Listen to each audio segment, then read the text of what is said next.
All right guys, what's up? Hopefully everybody is doing good. What I wanted to do was do a quick build breakdown of my R34 GTR. It's a 1999 Nissan Skyline R34 GTR. It's not a V-Spec, it's not any kind of special edition, it's just a normal R34 GTR. For those who don't know exactly what all the different types of R34s are, period, you have your R34 GTTs, you have your R34 GTRs, you have your R34 GTR V-Spec, you have your R34 GTR M-Spec, you have your GTR M-Spec NER, you have your V-Spec 2s, you have your Z-Tunes. I mean, there's a lot of different ones. I can't even honestly go through every single one and name them because I'll mess up at some point. But there's a lot of different special editions, a lot of different types of them, and they're all really, really cool. But at the end of the day, a GTR is a GTR. Now, GTT, GTR are different. A GTT has an RB25 motor, a GTR has an RB26 motor. A GTT is rear-wheel drive, a GTR is all-wheel drive. GTR makes more horsepower than a GTT, and GTR just looks better than a GTT. A lot of people will grab a GTT and throw GTR body panels on it and other things, even motors sometimes. Sometimes they'll even do the all-wheel drive, they'll do the 6-speed transmission, and they'll convert a GTT to a GTR. But at the end of the day, you can never really truly convert it because there's just a lot of different differences that people don't ever really go through the full thing, right? But anyways, enough about that. Let's talk about my GTR.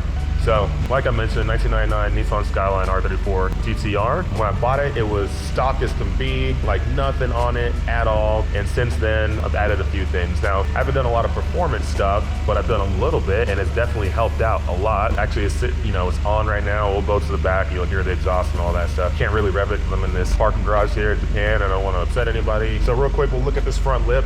Have this Nismo style front lip, not Nismo style, it is a Nismo front lip. The whole like front diffuser, front spoiler, whatever you want to call it. I don't know why I said diffuser. Front spoiler. So that black lip right there that was not on it when I bought it, I put it on, and it's a full-on diffuser. It's not just a lip, it's a full-on diffuser. Maybe I can get in here. Maybe you can see underneath it, but yeah, did that. Under the hood, you can see this Mines titanium strut tower brace. I got this from Mines themselves. I didn't just order it and put it on myself. I actually went to Mines, to their actual shop here in Japan, and had them put this on my car. This thing is absolutely beautiful. It was such a cool experience to go to Mines and actually have them work on my car with their own hands at their shop, inside their super ultra secret shop. That was a really, really awesome experience. Right here, this is from Nismo. I went to Nismo Mori Factory. You cannot order this online from Nismo. You have to go to Nismo Mori Factory in Japan to get this. Nice little added touch for the GTR because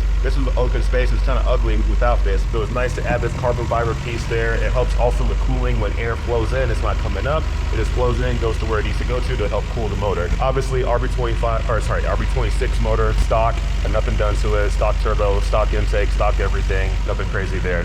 Going to the wheel setup, I have these Nismo LM GT4 wheels and stock brakes for R34 GTR. Got some 265, 35, 18 tires on here. I'm actually going to upgrade to 295s when I bring this thing to the States. We're moving on back a little bit. See this side skirt? This side skirt right here is from Nismo themselves, but had it painted to match the car. Looks absolutely good. This rear flap right here is from Nismo as well, painted to match. You see this exhaust here, it is titanium. It's not just a tip, the whole exhaust is titanium, and that comes from Mines. Mines makes this. We went to Mines and they installed this on the car with their own self, which was awesome. Sounds good. It's not very loud because it's supposed to meet, the regulations here in Japan, but it still looks good. It sounds good. Deepens the tone of the car. It helps a lot. Super cool. Mines titanium exhaust, and Mines installed it themselves, which was awesome for me. Also right here for suspension, we have, you can't even see it through here. I don't even know if you can see my coil, maybe you can see the coilover in there. It's white, I don't know. We have the 8KS Hypermax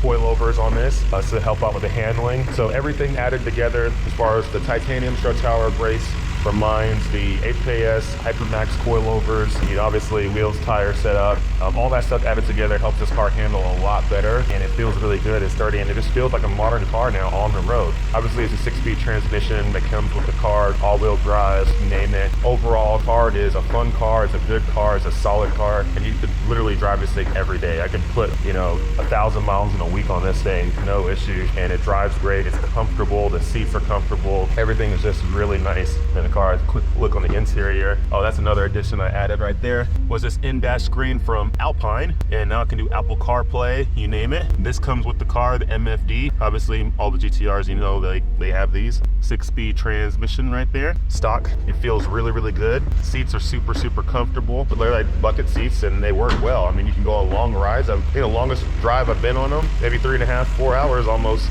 in one of these seats, and I was completely fine, no issues. But overall, really love this car. It's super fun. It looks great, looks amazing. It's Sonic Silver. I don't know why I didn't mention that in the beginning. The color is Sonic Silver. There are different kind of silvers that these GTRs come in, but this one's Sonic Silver for Series 1. I believe only like for a Series 1, they only made like 400 and something of these colors. So it's pretty cool to know that this thing sits in some type of rare club. That's my R34 GTR, and I can't wait to bring it to the States. It's gonna be a cool car, fun car. I got some more mods I'm gonna do to this car. Not fully sure exactly what they all are gonna be just yet, but stay tuned, and I'll be doing some more videos on all the different additions I add to my GTR. But thanks for tuning in, thanks for checking out my car, and I will see you guys later.